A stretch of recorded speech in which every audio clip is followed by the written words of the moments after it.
વિદ્યાર્થી મિત્રો, આ ચેનલ દ્વારા આપણે બોર્ડની તો તૈયારી કરાવીએ છીએ, જોડે જોડે 37 વર્ષમાં નીટમાં કેવા પ્રકારના ફિઝિક્સમાં પ્રશ્નો પૂછાયેલા છે એની ચેપ્ટર વાઇઝ આપણે એનો એક એક્ઝામ્પલ બોર્ડના એક્ઝામ્પલ સાથે આપણે એનું સોલ્યુશન આપીશું, જેથી તમારી જોડે જોડે બોર્ડની પણ તૈયારી થાય અને નીટની પણ તૈયારી થાય.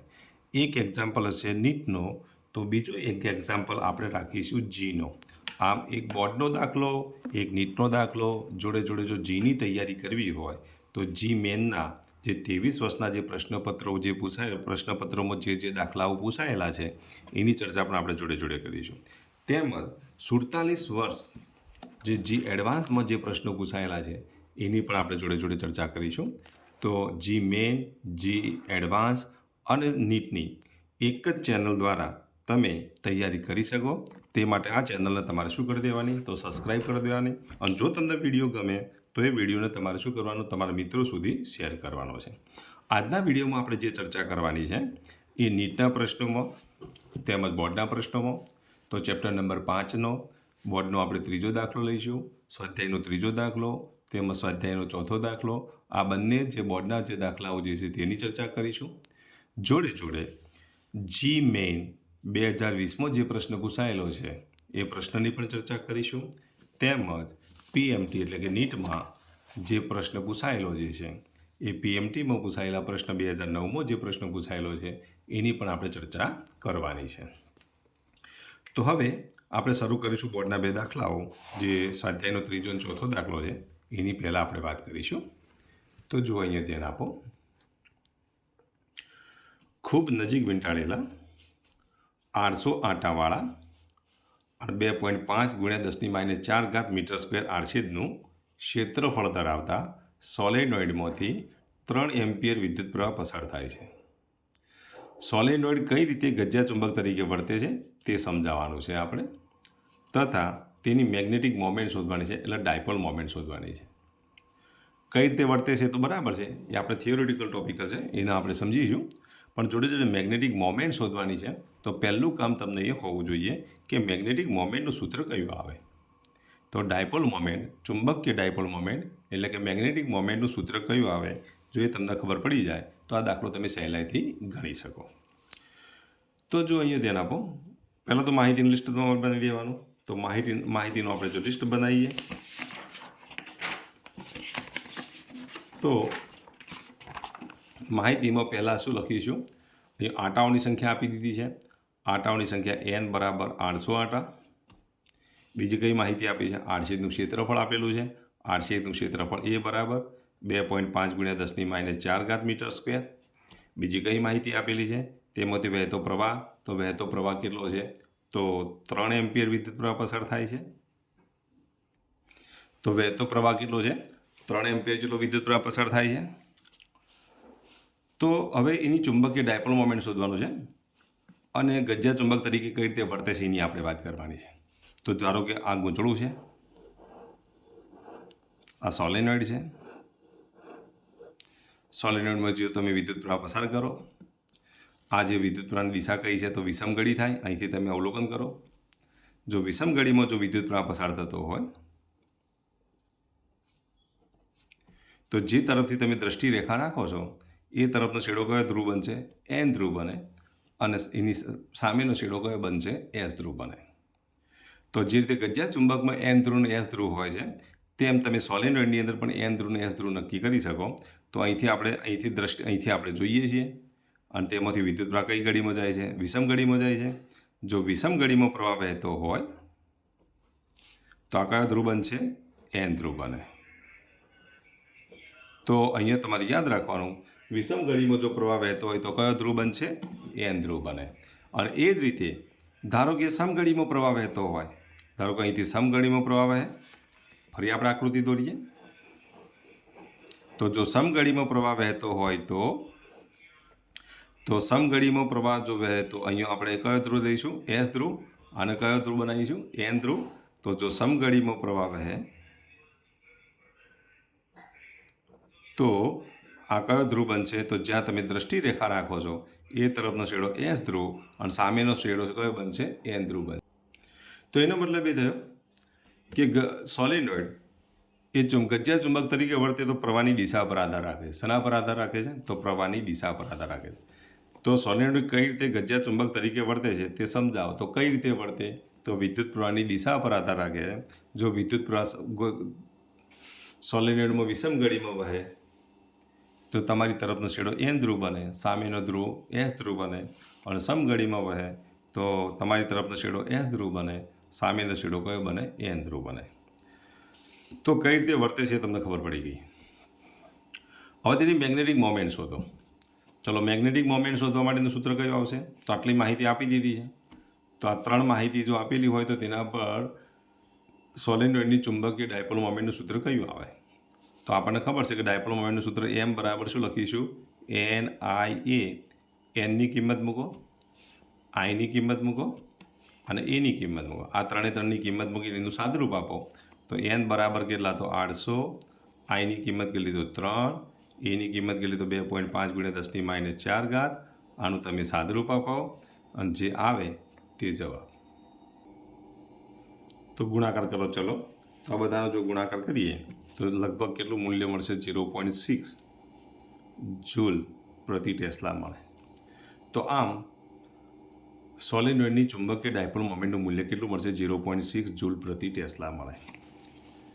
હવે સ્વાધ્યાયનો ચોથો દાખલો જો રકમનો ઉપયોગ કરવાનો છે ત્રીજા દાખલાની. હવે સોલેનોઇડને શિરોલંબ દિશા સાથે મુક્ત પરિભ્રમણ કરી શકે તેમ હોય અને સમક્ષિતિ દિશામાં તે 0.25 ટેસ્લાનું નિયમિત ચુંબકીય ક્ષેત્ર હોય. તો ફરી પાછું અહીંયા ચુંબકીય ક્ષેત્ર આપી દઉં. ફરી માહિતીની લિસ્ટ બનાવો. તો ચુંબકીય ક્ષેત્ર B બરાબર 0.25 ટેસ્લા છે.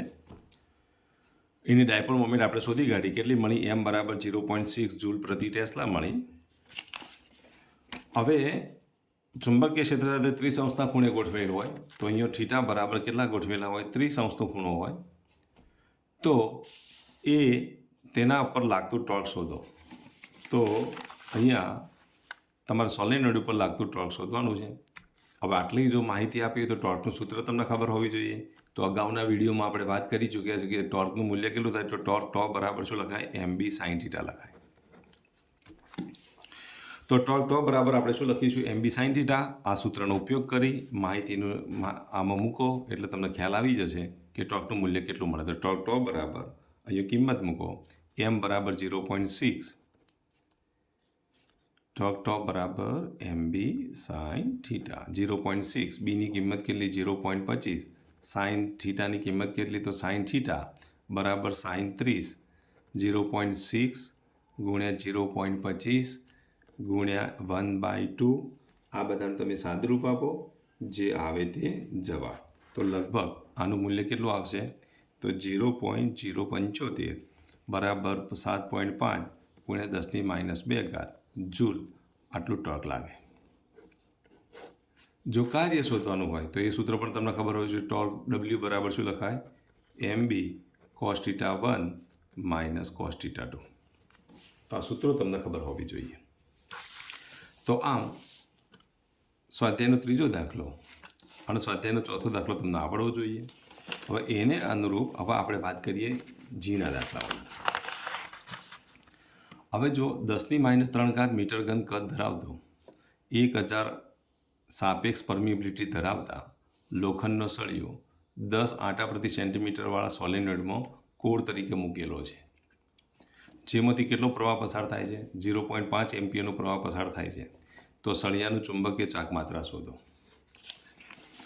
તો અહીંયા જે માહિતી આપી છે એ માહિતીનું આપણે જો લિસ્ટ બનાવીએ તો પહેલાં શું કીધું છે? આવું સોલેનોઇડ છે અને એ સોલેનોઇડની અંદર કોર તરીકે આમ લોખંડનો સળિયો મૂકેલો છે. કોર તરીકે શું ગોઠવેલો છે? આવો લોખંડનો સળિયો ગોઠવેલો છે અને આ લોખંડના સળિયાની ચુંબકીય ચાક માત્રા એટલે ડાયપોલ મોમેન્ટ M શોધવાની છે. એટલે લોખંડના સળિયાનું શું થાય? મેગ્નેટાઇઝેશન થાય.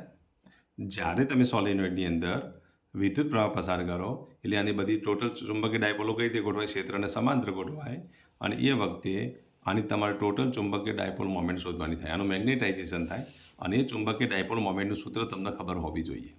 તો એના પહેલાં આપણે લિસ્ટ બનાવી દઈએ. અહીંયા કદ આપી દીધું. કદ V બરાબર 10⁻³ મીટર ઘન. કદ વી બરાબર તમને ખબર છે શું લખાય એ ઇન્ટુ એલ, આડછેદ ગુણ્યા લંબાઈ એટલે સોલિનોઇડનું શું મળે કદ મળે. આ આડછેદ લેવાનો અને એની લંબાઈ લઈ લો, આ બેનો ગુણાકાર કરો એટલે આખા ભાગનું તમને શું મળે કદ મળે. સાપેક્ષ પરમિએબિલિટી એટલે મ્યુ આર આપી દીધા છે. મ્યુ આર બરાબર કેટલા આપેલા છે 1000 આપી દીધા છે. ચલો સાપેક્ષ પરમિએબિલિટી આપી દીધી છે. આંટાઓની સંખ્યા પ્રતિ સેન્ટીમીટર એટલે એન આપી દીધા છે, તો 10 આંટાઓ પ્રતિ સેન્ટીમીટર છે.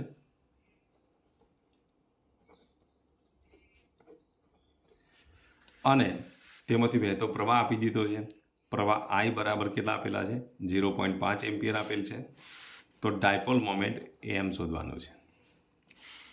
તો હવે આ મ્યુનું સૂત્ર પહેલાં તમને આવડવું જોઈએ, અથવા ડાયપોલ મોમેન્ટ એમનું સૂત્ર તમને આવડવું જોઈએ. ડાયપોલ મોમેન્ટ એમનું સૂત્ર યાદ રાખો કે એમ બરાબર શું લખીશું mu R n I a. N i એટલે સોલિનોઇડનું શું કહેવાય, તો આ સોલિનોઇડની ચુંબકીય ડાયપોલ મોમેન્ટ છે. અને મ્યુ આર એનો શું બનશે સહગુણક બનશે. તો એમ બરાબર મ્યુ આર ઇન્ટુ એમ, કારણ કે અહીંયા સળિયો ગોઠવ્યો, આપણે સળિયાની ચુંબકીય ડાયપોલ મોમેન્ટ શોધવાની છે. તો ડાયપોલ મોમેન્ટ એમ બરાબર શું લખીશું મ્યુ આર ઇન્ટુ એન આઈ એ.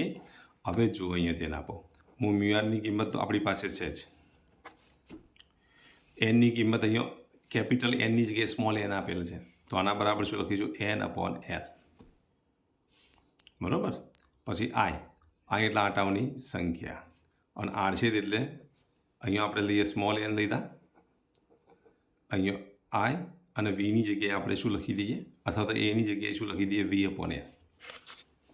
તો ફરી અહીંયા લખું છું મ્યુ આર એન આઈ એની જગ્યાએ લખી દઈએ વી અપોન એલ. એટલે આના બરાબર જો લખીએ તો mu R N upon L I into V. Mu આરની કિંમત તમને આપી દીધી કેટલી, ચલો મ્યુ આરની કિંમત કેટલી આપેલી જુઓ તમે, તો મ્યુ આર બરાબર 1000 આપી દીધા છે. ચલો મ્યુ આરની જગ્યાએ આપણે 1000 મૂકી દઈએ. એન એટલે કેટલા આપેલા છે 10 આંટાઓ છે, અને એલ એટલે કેટલા 1 સેન્ટીમીટર. 1 સેન્ટીમીટર એટલે 10⁻², એટલે એકલ લંબાઈથી આંટાઓની સંખ્યા થઈ ગઈ. આઈ પ્રવાહ કેટલો આપેલો 0.5, આઈનું મૂલ્ય કેટલું આપ્યું છે 0.5, અને કદ કેટલું આપેલું છે 10⁻3. તો બધી જ કિંમતો તમને આપી દીધી છે. 10⁻3, 10⁻1000 અને 10⁻3 તોડી ગયા. હવે આનું તમે સાદુરૂપ આપો, જે આવે તે જવાબ. તો કેટલો જવાબ આવે એ તમે વિડીયો પોઝ કરીને પહેલાં શોધી કાઢો અને કોમેન્ટ બોક્સમાં જણાવી દેજો. તો કેટલો જવાબ આવશે 0.5 ભાગ્યા 10⁻2 એટલે આ 1000 થાય કે ના થાય, 1000 ગુણ્યા 0.5 એટલે 500 થાય. તો જવાબ કેટલો આવશે 5 ગુણ્યા 10⁻2. અને ડાયપોલ મોમેન્ટનો એકમ કયો, તો જૂલ પ્રતિ ટેસ્લા. તો અથવા તો બીજો એકમ એનો જો લખીએ તો એમ્પિયર ઇન્ટુ મીટર સ્ક્વેર.